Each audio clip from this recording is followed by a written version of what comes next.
कि अगर डॉक्टर कहें पेशेंट को कि आप शाकाहारी भोजन करो, तो 100% वो शाकाहारी भोजन करेंगे। आज के इस युग में आप देख रहे हैं भोजन कैसा हो गया है, व्यसनों से भरा हुआ। खाने में अंडा खा रहे हैं, मांस खा रहे हैं, शराब पी रहे हैं, गुटखा खा रहे हैं, तम्बाकू ले रहे हैं, बीड़ी है, सिगरेट है, सब कुछ। अगर हमें अपने जीवन को स्वस्थ बनाना है, अपने भारत देश को स्वर्णिम देश बनाना है, सारे संसार में विश्व गुरु के सिंहासन पर विराजमान करना है, तो प्यारे भाइयों बहनों, हमें अपने भारत देश की गरिमा को ध्यान में रखना है, भारत देश की सभ्यता संस्कृति को ध्यान में रखना है। हमें इसको विश्व से टैली नहीं करना है। हम बाहर से टैली करते हैं, अमेरिका में तो ये खाया जाता है, जर्मन में ये खाया जाता है, चीन में ये खाया जाता है, फलाने जगह। हमें उससे क्या लेना देना? हमारा भारत देश तो बहुत ऊंचा देश है ना। इन बातों में हम क्यों उनका अनुसरण करें? कोई विशेषताएं हैं, उनके अंदर जो विशेषताएं हैं, जो आवश्यक है, वो हम स्वीकार करें। खान पान, रहन सहन हमारा इस प्रकार का होना चाहिए जो भारत देश की कॉपी सारा विश्व करे। तो जब ये डॉक्टर से पूछा जाता है कि डॉक्टर साहब क्या खाएं, कि सब कुछ खाओ, सभी कह देते सहज भाव से सब कुछ खाओ, जो भी खाना है खाओ, बस। तो खाते रहते हैं। अब आप देख रहे हैं खान पान के आधार से ही तो बीमारी होती है। थोड़ा सा भी खाना पीना ऊपर नीचे हो जाता है, उसमें बीमार हो जाती है। जो भी बीमारियां हैं आप तो सब जानते हैं। उन बीमारियों की जड़ क्या है? हमारा खान पान। और ये भी आप अनुभव कर रहे हैं कि खान पान के आधार से आज अंडे, मीट, शराब, बीड़ी, सिगरेट, गुटखा जो भी कुछ खा रहे हैं, हमारे भारत देश का हिसाब आप सभी लगाते हैं, साइंस बराबर हिसाब लगाती है कि 40 अरब रुपया पर डे खर्च होता है एक गलत खान पान में, गलत रूप में खर्च हो रहा है। और इसके खर्च होने के बावजूद फिर लड़ाई झगड़ा, कोर्ट केस, कचहरी, जेल, लफड़े, इसमें कितना हो रहा है खर्चा? 75% हमारा वेस्टेज जा रहा है। अगर आप इसको बचाना चाहें तो बचा सकते हैं। ये बहुत बड़ी जिम्मेवारी है। इसलिए मेरी भी शुभ भावनाएं हैं सभी डॉक्टर्स भाई बहनों से। ये निवेदन है, करबद्ध निवेदन है कि आप सलाह देंगे, ये सही सलाह देंगे तो इसको वो समझ सकेंगे। क्योंकि मैं आपको एक प्रैक्टिकल का अनुभव बताना चाहती हूँ। यहाँ एक फैमिली आई भोपाल में मेरे पास, पति और पत्नी दोनों आए, 25-30 वर्ष की आई थी दोनों की। पत्नी बहुत रो रही थी, बहुत दुखी थी अपने पति के लिए कि बहन जी इनकी शराब छुड़ाओ, ये बहुत शराब पीते हैं और शराब के नशे में आकर के घर में गाली देते हैं, चिल्लाते हैं, मारते हैं और बहुत सारी शिकायत कर रहे थे।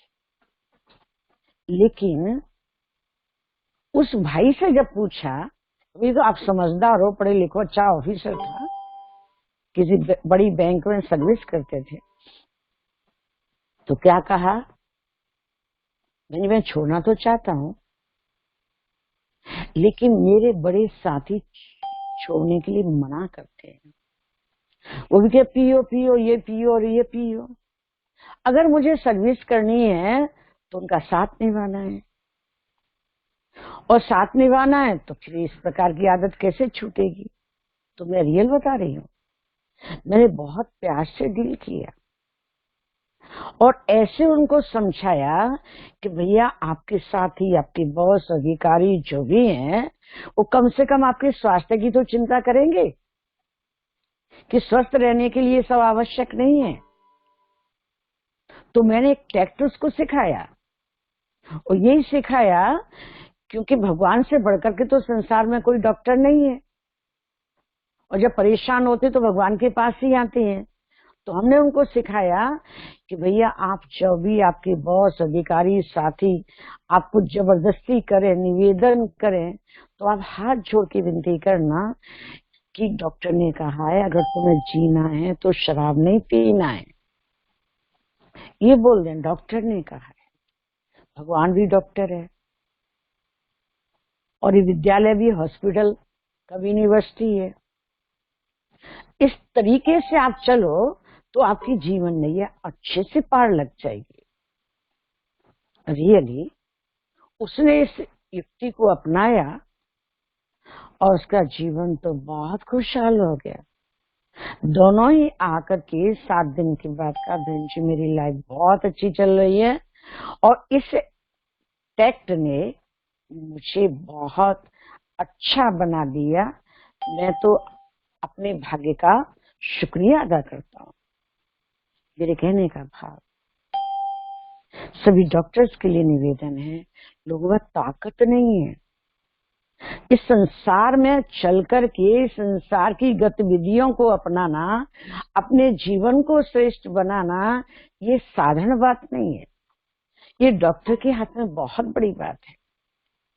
तो मेरी शुभ भावना है कि जो भी पेशेंट आते हैं उनको और उनके परिवार वालों को इनको ऐसा भोजन खिलाओ तो इनकी तबीयत भी ठीक रहेगी और आपके घर का वातावरण भी अच्छा रहेगा और जो भी जनरेशन है वो उसी को फॉलो करेगी। दूसरा निवेदन ये है, जब कोई भी ऐसी बीमारी होती है, क्रिटिकल बीमारी होती है, तो डॉक्टर्स क्या कहते हैं, दवा हमारे हाथ में है, दुआ ऊपर वाले से मिलेगी, ऊपर वाले की दुआ मिलेगी तो ये रोग ठीक हो जाएगा। तो आज भगवान की तरफ से आपको ये संदेश मैं सुना रही हूँ कि आप दवा भी दे सकते हैं और आप दुआ भी दे सकते हैं,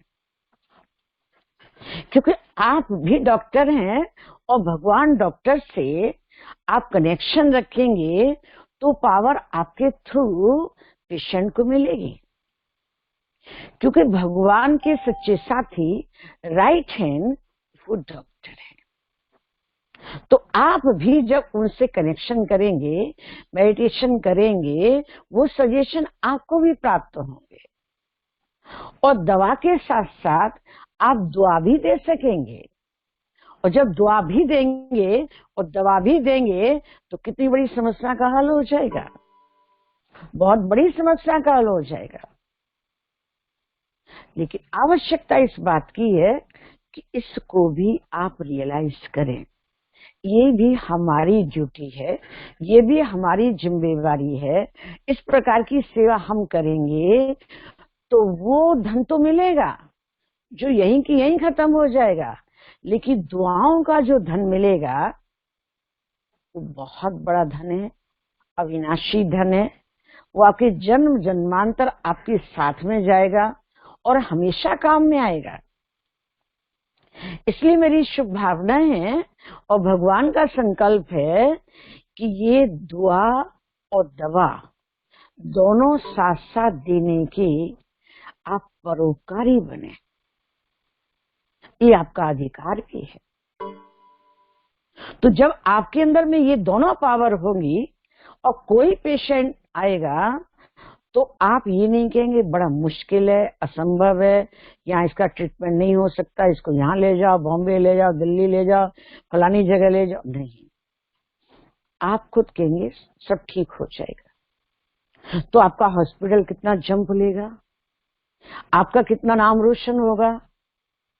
जो क्रिटिकल होता है तो हम दूसरे के ऊपर कह देते यहाँ जाओ वहां जाओ, मुश्किल है। भगवान के राइट हैंड विशेष आत्मा डॉक्टर कहे मुश्किल है, असंभव है। आज की दुनिया में तो असंभव शब्द है ही नहीं है। कोई कहते भी हैं असंभव को अंग्रेजी में क्या कहते हैं? इम्पॉसिबल। और इम्पॉसिबल की डेफिनेशन क्या है? I am possible. जो इम्पॉसिबल है उसको हम पॉसिबल करके दिखाएंगे, बशर्ते हमारे अंदर में वो आत्मविश्वास, वो परमात्मा विश्वास और दुआ देने का संकल्प और दवा देने का संकल्प, दोनों का बैलेंस हो। बैलेंस रखने वालों को ब्लेसिंग्स मिलती हैं, ऊपर वाले की, आत्माओं की, खुद की आत्मा की। ये ब्लेसिंग्स बहुत बड़ी शक्ति है, बहुत बड़ी दवा है। इसका भी मैं आपको एक प्रैक्टिकल अनुभव सुनाती हूँ। हमारे भोपाल जोन के डायरेक्टर आदरणीय महेंद्र भाई साहब बहुत बड़ी मीटिंग में, बहुत बड़े प्रोग्राम में पटना जा रहे थे। वो सतना से बैठे पटना के लिए, और हमें भी उस प्रोग्राम में जाना था। हम सिंगरौली से बैठे पटना के लिए लिंक एक्सप्रेस से। तो पटना के भाई बहनों का फोन आया कि दीदी भाई साहब की जो ट्रेन है वो 10 मिनट पहले आ जाती है और फिर 10 मिनट के बाद आपकी ट्रेन आएगी, इसलिए हम पहले भाई साहब को रिसीव करेंगे, इसके बाद हम आपको रिसीव करेंगे। ठीक है। तो जब वो भाई साहब को रिसीव करने के लिए गए तो उनको भाई साहब ट्रेन में नहीं मिले, और ट्रेन में नहीं मिले तो हमारे पास आए कि बहन जी चाहे लेट हो गए, चाहे भाई साहब जल्दी कर गए होंगे, कोई भी कारण में तो पूरी ट्रेन देख ली, भाई साहब नहीं मिले हैं, इसलिए हम आपको लेके चलते हैं। तो हमें लेकर के गए। हम ठहरे थे दूसरे स्थान पर, भाई साहब सेंटर पर ठहरे थे। जब वहां गए तो वहां देखा कि भाई साहब तो वहां पहुंचे थे, लेकिन किस कंडीशन में पहुंचे थे कि भाई साहब को चक्कर आए और वो बाथरूम में गिर गए। तो जो लास्ट में ट्रेन को देखने वाले होते हैं, कुली वगैरह, उन्होंने भाई साहब को देखा कि बाथरूम में पड़े हैं, और ऐसे करके उन्होंने उठाया, जो भी उन्होंने ट्रीटमेंट किया, वो पानी वानी के छींटे दिए, क्या दिया, थोड़ा सा होश आया तो उनसे पूछा भी आप कहाँ जा रहे हो, कहाँ जाना है आपको? तो उनके बेहोशी के रूप में ही निकल गया ब्रह्मा कुमारी कंकड़ बाग। तो दो कुली ऑटो में बैठा के चलो वो छोड़ के आए कंकड़ बाग ब्रह्मा कुमारी आश्रम, लेकिन पोजीशन ऐसी क्रिटिकल थी कि उनको तो होश ही नहीं था, बेहोश से गिर रहे थे। फौरन हॉस्पिटल में एडमिट कराया, बहुत अच्छा हॉस्पिटल था, हार्ट स्पेशलिस्ट हॉस्पिटल था, डॉक्टर भी बहुत अच्छे थे। उन्होंने अपना ट्रीटमेंट चालू किया, और ट्रीटमेंट जब चालू किया तो 1 घंटे के बाद ही डॉक्टर ने जवाब दे दिया कि इनको आप दिल्ली ले जाइए। हमारे वश की बात नहीं है, हार्ट तो इनका चल रहा है, लेकिन इनकी बीमारी समझ में नहीं आ रही है और बेहोश हो गए हैं, और बेहोशी 1 घंटे में भी नहीं होती। तो फिर हमारे पास फोन आया कि ऐसी सी कंडीशन है भाई सबकी, और वो दिल्ली ले जाने की बात कर रहे हैं, और उनकी मीटिंग बहुत कंपल्सरी थी, 4 बजे उनके प्रोग्राम था। तो हमने कहा अभी कहीं नहीं ले जाना, हम आ रहे हैं। हम पहुंचे तो हमने डॉक्टर साहब को बोला कि डॉक्टर साहब आप इनको दिल्ली भेज रहे हैं, ये दिल्ली जाते जाते तो छुट्टी हो जाएगी, ओम शांति हो जाएगी, ये बचने वाले नहीं है, आप प्लीज ट्रीटमेंट कीजिए और सब ठीक हो जाएंगे। क्योंकि हमें जहां तक अनुभव है, 1-2 बार ऐसे गिरे हैं और इनको गैस चढ़ जाती है ब्रेन में, और ब्रेन से गैस चढ़ी और ये बेहोश हो जाते हैं। तो भोपाल में भी ऐसे एक बार हुआ है, ठीक हो गए, ग्वालियर में भी ऐसे हुआ तो ठीक हो गए, आप पटना से वहां क्यों भेज रहे हैं? तो कहे नहीं दीदी, हमने तो सब गैस वगैरह की सबके चेकअप भी कर लिए और ट्रीटमेंट भी दिया है, कोई इफेक्ट नहीं हुआ। तो मैंने उनको कहा कि आप ऐसा करिए, ग्लूकोज आप लगा रहे हैं ना, इसमें एक गैस निकालने का इंजेक्शन लगा दीजिए और मैं राजू का मेडिटेशन करती हूँ, देखिए आधा घंटे के बाद इनको होश आ जाएगा। कहने लगे मुश्किल है। मैंने कहा कोई बात नहीं, आप राजयोग का प्रयोग करते हैं, आप वो ट्रीटमेंट कीजिए, हम ये करते हैं। रियल बता रहे हैं आपको, हमने आधा घंटा मेडिटेशन किया और आधा घंटे के बाद में भाई साहब की आंख खुली, उनको होश आया, डॉक्टर ने भी आश्चर्य खाया और वो 2 घंटे के अंदर तो फ्रेश। तीसरे घंटे के अंदर तो वो तो डॉक्टर छुट्टी नहीं दे रहे थे कि आज नहीं देंगे, 2 दिन को हॉस्पिटल में रहना होगा। मैंने डॉक्टर साहब इनकी मीटिंग है, इनको जाने दीजिए, अब अटेंशन हम लोग रखेंगे और ये ठीक हो जाएंगे। तो बताइए कितनी बड़ी समस्या हल हो गई। डॉक्टर थोड़ी देर में ही हॉपलेस हो गए, उन्होंने दिल्ली के लिए रेफर करने की बात कर ली। तो मेरे कहने का भाव कि भले डॉक्टर पूरी ताकत लगाते हैं, सब कुछ लगाते हैं, लेकिन साथ साथ में मेडिसिन के साथ मेडिटेशन भी लगा लें तो मजा ना हो जाएगा, सारी समस्याएं हल हो जाएगी। इधर उधर भागने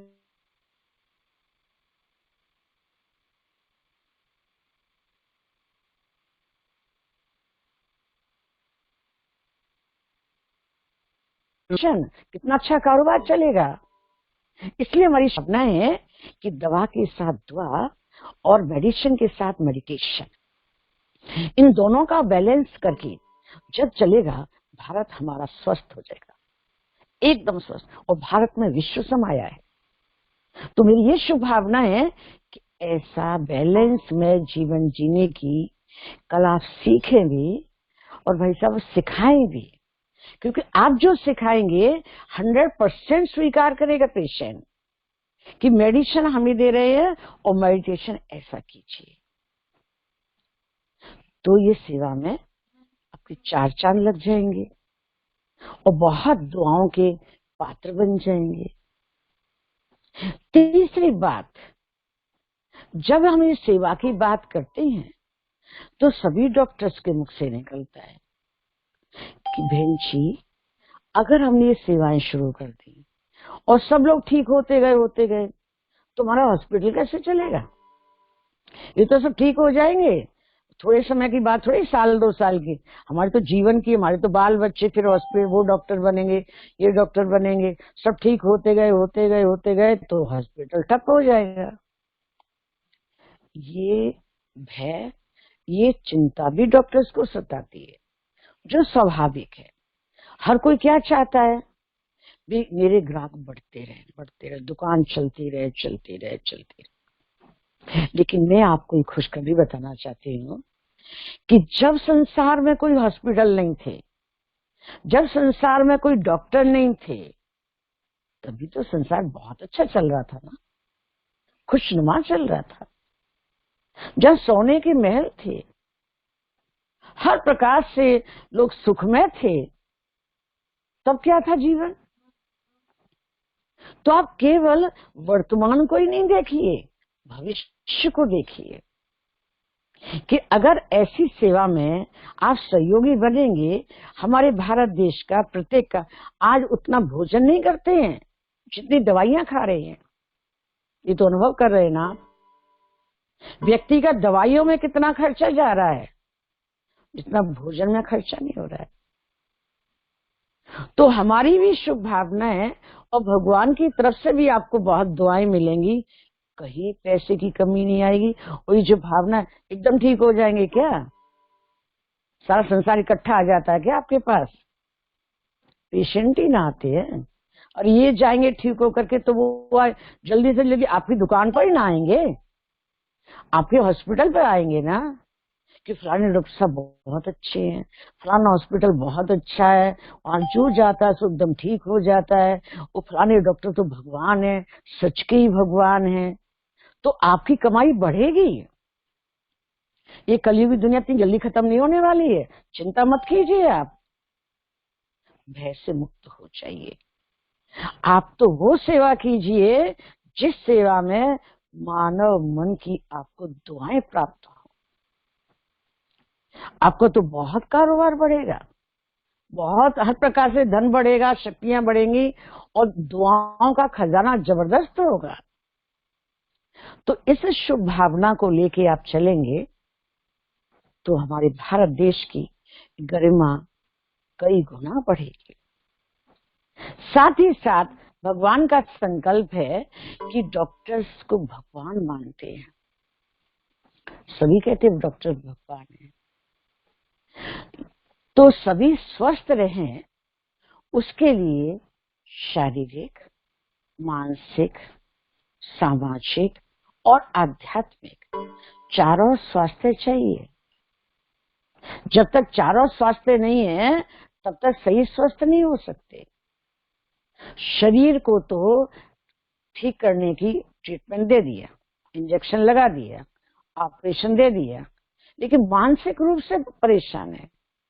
आप ही कहते हैं ना कि 90% जो प्रॉब्लम है वो मानसिक है, 10% है खान पान, घटना दुर्घटना, पर्यावरण, 90%। इसलिए कहा जाता है कि मन दुरुस्त तो तंदुरुस्त। मन अच्छा है, तन भी अच्छा हो जाएगा। अभी मन दुरुस्त हो तंदुरुस्त, मन दुरुस्त कैसे होगा? वो दवाइयों से नहीं होगा डॉक्टर साहब। मन दुरुस्त दवाइयों से नहीं हो सकता, वो शक्तियों से होगा, वो आध्यात्मिक ज्ञान से होगा, वो जीवन जीने की कला से होगा। अपने अंदर ऐसी कमजोरियां हैं, उन कमजोरियों को छोड़ने के आधार से ही होगा। अब क्रोधी है, क्रोध कर रहा है, तो आप जानते हैं और इस बात को आप सब रिसर्च करते हैं कि क्रोधी का ब्लड जहर बन जाता है। बताते हैं ना, आप सबने बताया कि ब्लड अगर कोई क्रोधी का जहर का इंजेक्शन कुत्ते पर लगा तो इमीडिएट डेथ। और बिना क्रोध के आज संसार नहीं चल रहा है। तो क्रोध इंजेक्शन लगाने से ठीक थोड़ी होगा। ज्ञान का इंजेक्शन, मेडिटेशन का इंजेक्शन, और वो आप लगाएंगे, क्या गजब हो जाएगा। हम बहनें तो बहुत देश की सेवा कर रहे हैं, वो तो सोचते तो ज्ञान सुना रही हैं, तो वो नहीं मानते हैं, कितना भी समझाने की कोशिश करते हैं। लेकिन यही बात अगर आप समझाएंगे तो आपकी बात को मान्यता देंगे और आपकी सेवा में 4 चांद लग जाएंगे और हमारे भारत की गरिमा में 4 चांद लगेंगे, हर मनुष्य आत्मा के जीवन में 4 चांद लगेंगे। तो हम आपसे निवेदन करते हैं कि ये सेवा थोड़े रूप में अगर आप सहयोगी बन जाएंगे और आप स्वयं सीखेंगे कि कैसे ये सेवा हम कर सकते हैं मन को भी ठीक करने की। 5वीं बात ये है, अगर ये आप थोड़ा सा एडिशन कर लें कि हॉस्पिटल में इतने थिएटर रूम होते हैं, ऑपरेशन थिएटर होते हैं, इतने ब्लड के चेकिंग के होते हैं, सब प्रकार कितने रूम होते हैं। प्लीज एक रूम राजयोगा मेडिटेशन, एक रूम राजयोगा मेडिटेशन का। आपके पास स्टाफ नहीं है तो स्टाफ तो आपको मिल जाएगा ना, कोई भाई कोई बहन मेडिटेशन सिखाने वाले। जो भी पेशेंट आए उनके परिवार वालों को मेडिटेशन रूम में बैठाइए, पेशेंट को आप अपने हिसाब से चेक कीजिए। तो जब मेडिटेशन सेंटर भी होगा